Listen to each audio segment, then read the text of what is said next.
Assalamualaikum warahmatullahi wabarakatuh. Perkenalkan, nama saya Fakih Usman, NIM 2019 57036. Di sini saya akan mempresentasikan mata kuliah praktikum teknik industri kedua.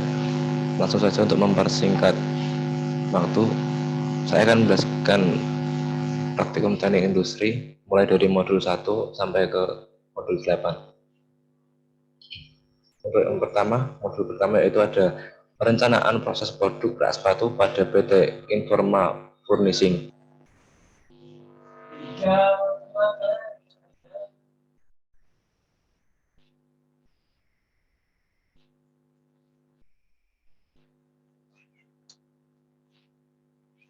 Untuk bagian pembahasan dan analisis, yang pertama, untuk pengumpulan data, berikutnya adalah tabel raw material beserta jumlahnya. Ada frame horizontal, pengait, frame vertikal, baut, alas, jaring-jaring, frame jaring-jaring, penyangga samping, penyangga tengah. Untuk bill of material sendiri, atau BOM, juga berhubungan dengan part numbering sistem yang menjadi identitas yang akan membedakan antara produk jadi, komponen, dan subassemblies sehingga dapat memudahkan dalam proses pembuatan. Di sini terdapat gambar bill of material sepatu.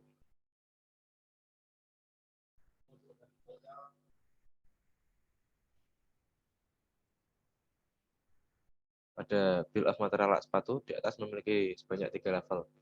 Berikut merupakan keterangan dari bill of material pada produk rak sepatu PT Informa Furnishing.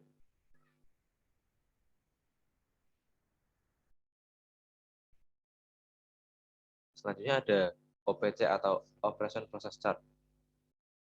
Ini merupakan contoh dari Operation Process Chart rak sepatu.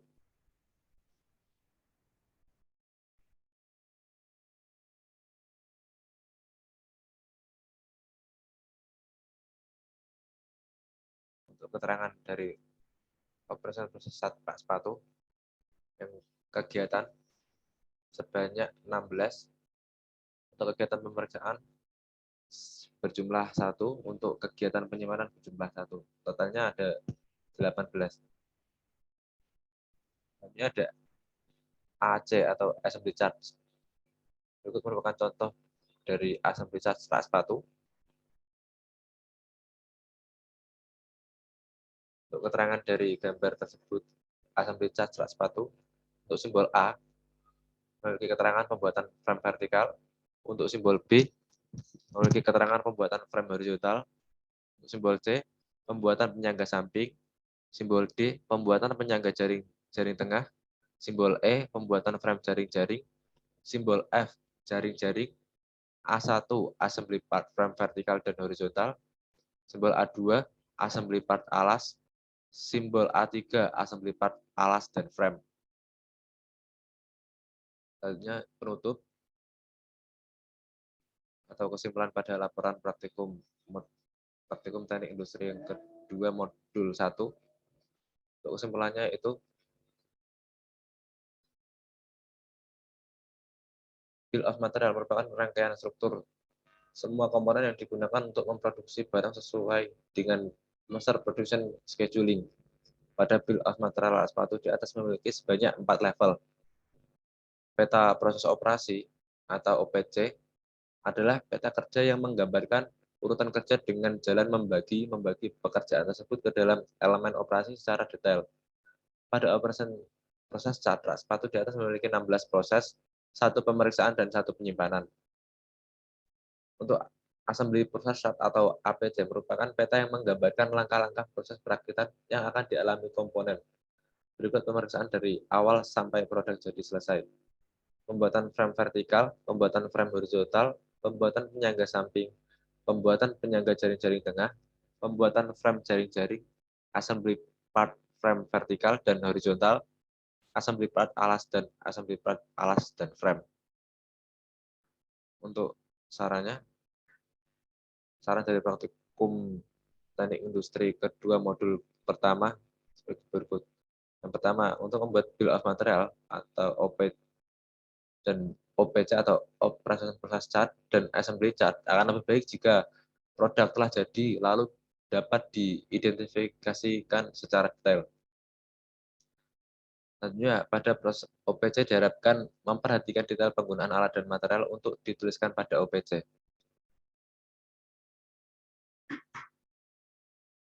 Sekian presentasi saya pada praktikum teknik industri kedua modul pertama.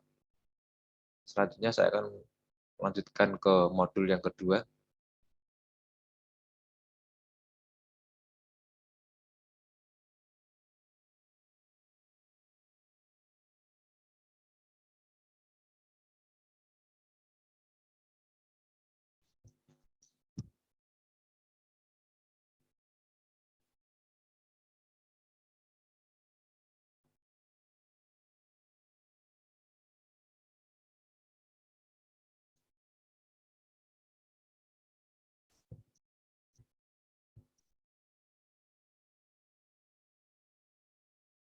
Melanjutkan presentasi dari modul pertama tadi. Di sini akan saya lanjutkan ke modul kedua, yaitu perencanaan proses produk rak sepatu pada PT Jaya Utama Santika.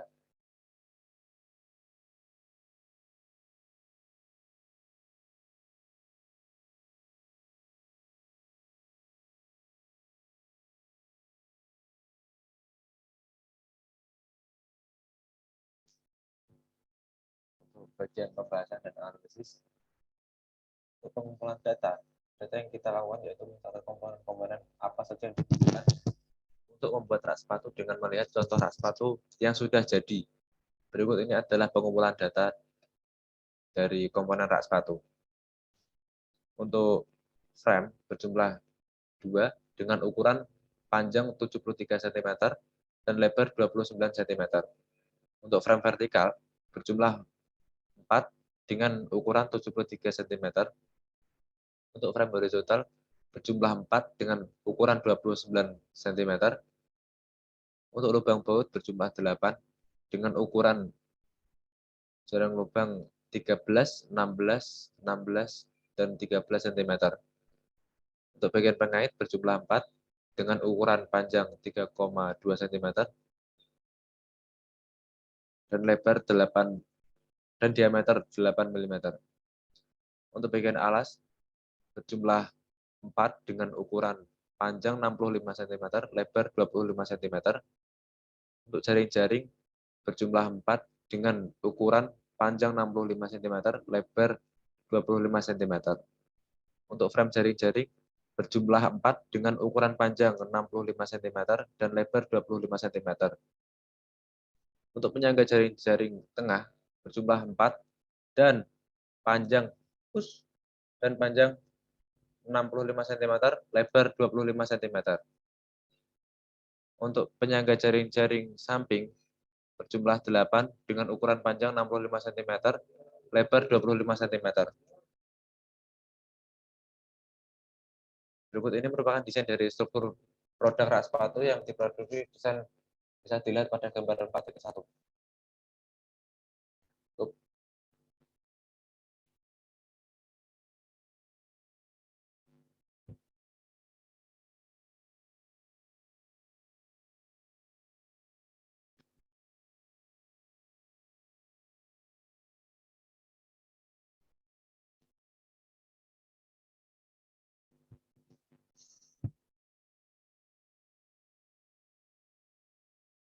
Selanjutnya ada gambar 2D produk rak sepatu.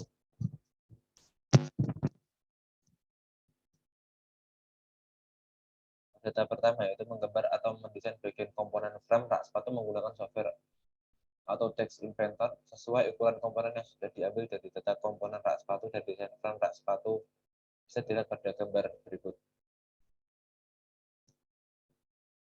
Tahapan berikutnya itu menggambar atau mendesain bagian komponen alas rak sepatu menggunakan software Autodesk Inventor sesuai dengan ukuran komponen yang sudah ditemukan.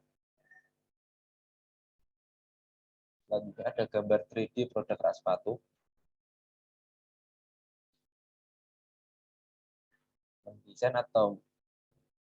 Mendesain breakdown setiap komponen rak sepatu menggunakan software Autodesk Inventor dan diberi nomor keterangan setiap bagian komponen pada rak sepatu. Untuk keterangan gambar atau desain breakdown rak sepatu dapat dilihat pada tabel di bawah berikut ini.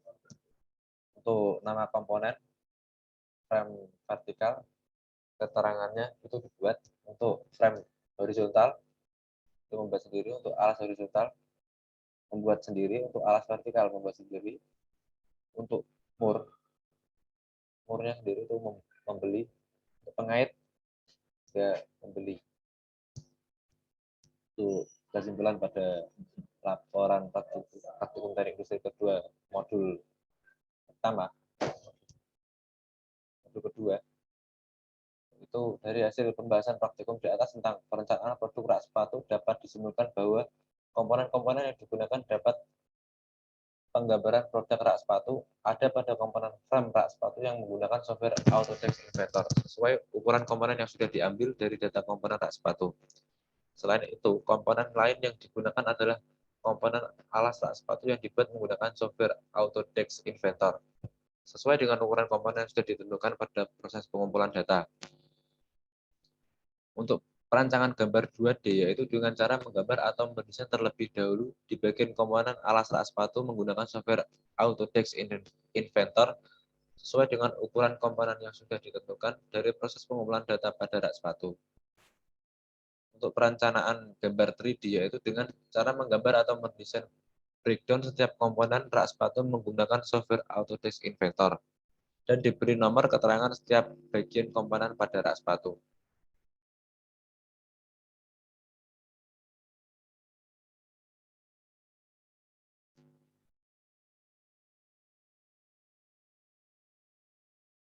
Itu yang bisa saya sampaikan pada laporan praktikum teknik industri yang kedua, modul kedua. Selanjutnya saya akan melanjutkan ke modul ketiga.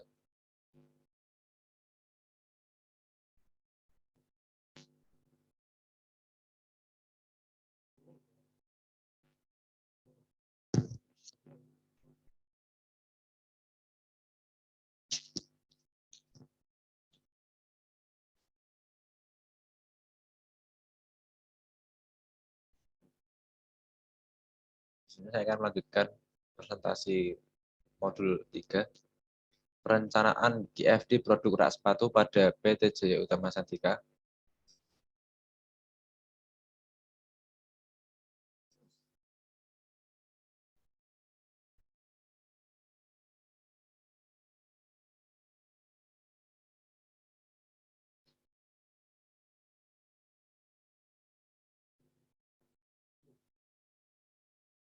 Ada pembahasan dan analisis, pengumpulan data, kebutuhan konsumen, dan kebutuhan teknis untuk pembuatan GFD produk rak sepatu PT Jaya Utama Santika dengan melihat riset pada lapangan atau pasar, apa yang diinginkan oleh konsumen atau kebutuhan konsumen, dan kebutuhan teknis sebagai berikut. Pada tabel kebutuhan konsumen dan kebutuhan teknis, untuk harga murah, untuk kebutuhan konsumen ada harga murah, model bervariasi, desain simpel, mudah dirakit, kokoh atau kuat, dan terakhir bahan baku ringan.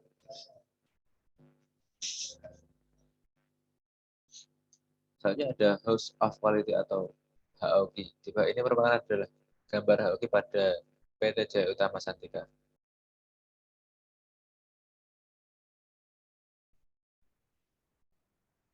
Untuk keterangan S itu kesulitan. Untuk nomor 1 itu mudah, nomor 3 itu sedang, nomor 5 itu sulit.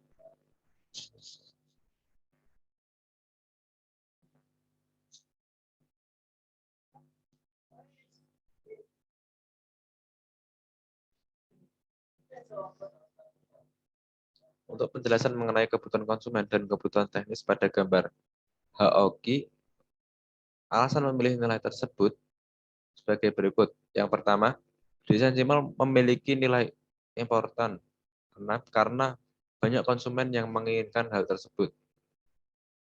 Yang kedua, kokoh atau kuat memiliki nilai important 5 dan mudah dirakit memiliki nilai importan 4 karena juga diinginkan banyak konsumen.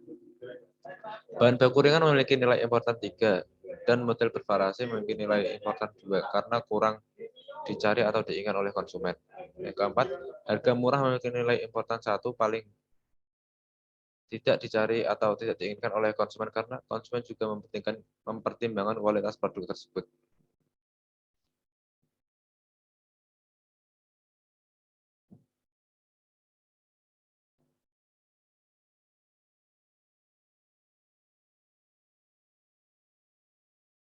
Untuk selanjutnya bagian terakhir yaitu kesimpulan. Berdasarkan pengolahan data di bab sebelumnya, maka dapat ditarik beberapa kesimpulan yang mengacu pada tujuan dan penulisan laporan ini, yaitu pencapaian konsep dasar serta fokus dari KFD pada bidang industri manufaktur, produk rak sepatu, dan pada industri jasa adalah sama, yakni sama-sama berfokus pada kepuasan pelanggan, serta proses perencanaan, peningkatan perbaikan kualitas, diawali dari identifikasi kebutuhan dan keinginan pelanggan. Untuk mengetahui kebutuhan konsumen dan kebutuhan teknis yang diperlukan dalam proses pembuatan KFD pada produk rak sepatu PT Jaya Utama Santika, sehingga kita bisa memperbaiki kualitas dan produktivitas PT Jaya Utama Santika.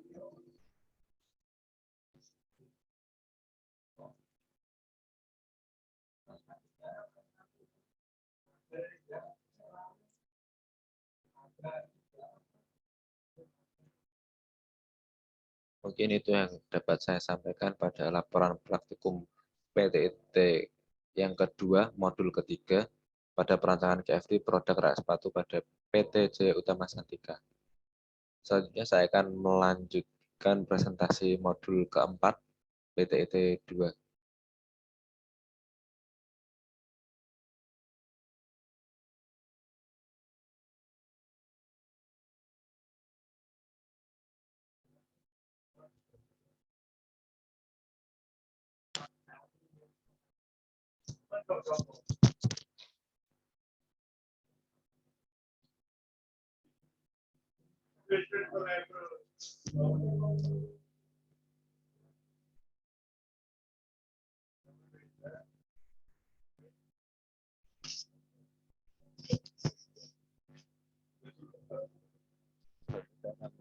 Dan presentasi laporan praktikum PTT kedua modul 4 pada pengukuran waktu kerja produk rak sepatu PT Jaya Utama Santika.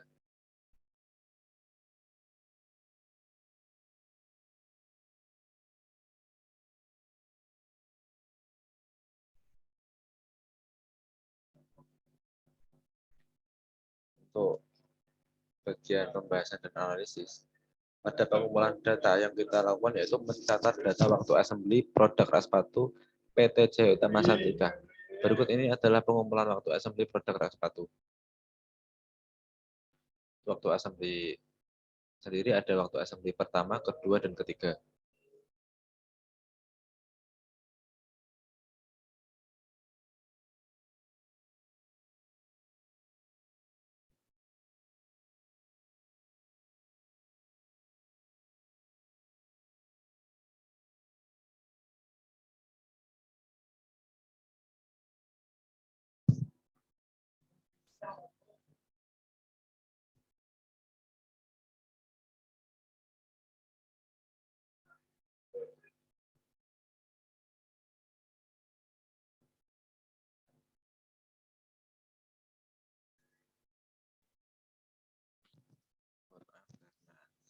Ternyata laporan saya modul 4 tidak ada di laptop. Sepertinya saya tidak mengerjakan dan filenya hilang. Saya lanjutkan ke modul kelima, yaitu evaluasi ergonomi produk rak sepatu pada PT Jaya Utama Santika.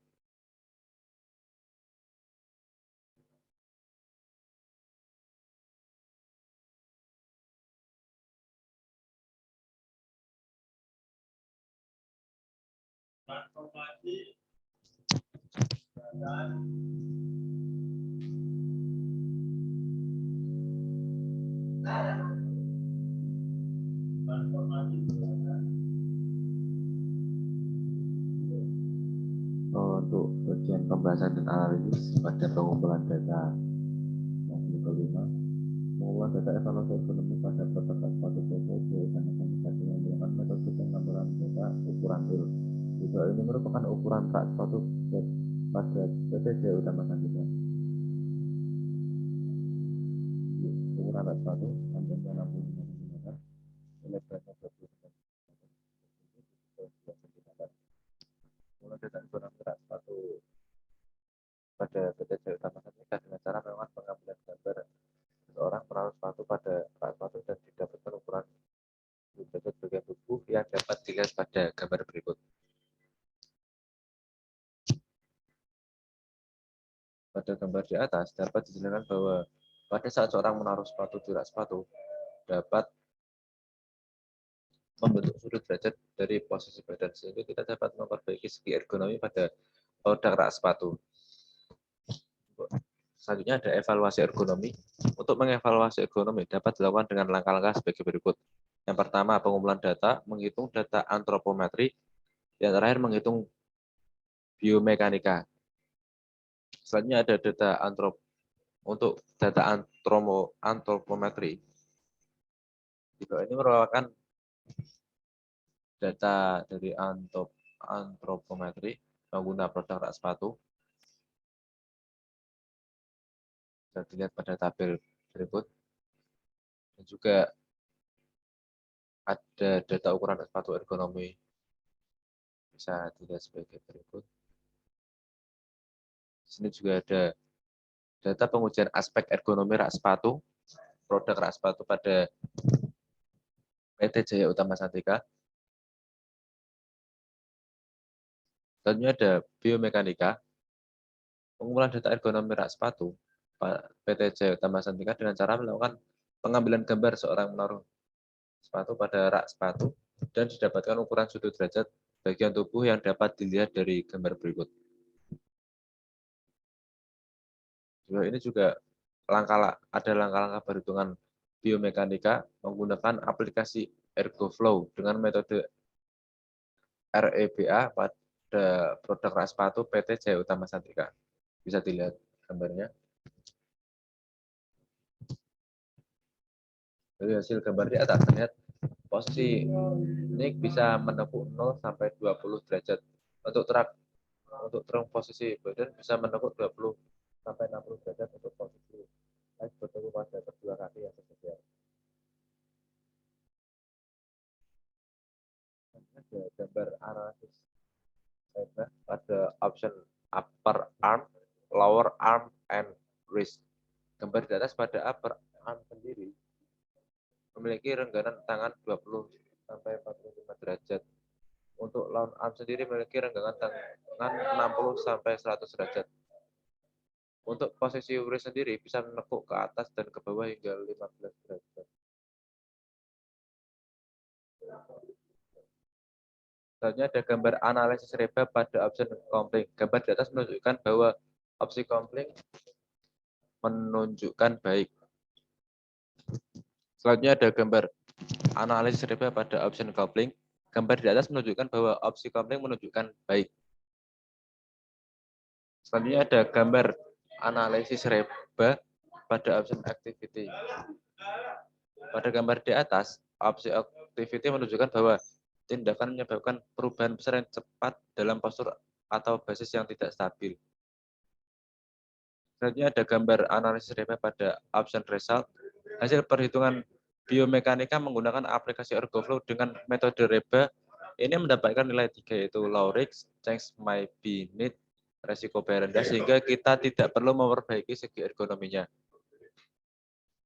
Yang terakhir, kesimpulan, berdasarkan pengolahan data di lab sebelumnya, maka dapat ditarik beberapa kesimpulan yang mengacu pada tujuan dari penulisan laporan ini, yaitu yang pertama, evaluasi ergonomi merupakan suatu metodologi yang digunakan oleh perusahaan untuk mengetahui faktor-faktor potensi tidak aman dan tidak sehat atau memiliki resiko biaya tinggi bagi pekerjanya, sehingga perusahaan bisa mengkoreksi atau memperbaiki faktor-faktor tersebut.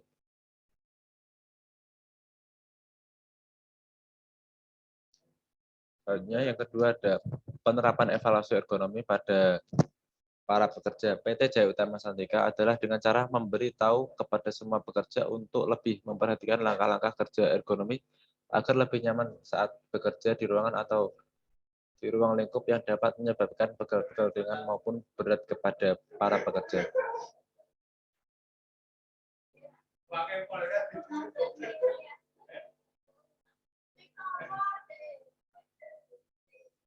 Mungkin hanya itu yang dapat saya sampaikan pada laporan praktikum PTT kedua modul kelima. Saya lanjutkan ke laporan praktikum PTT kedua modul 6.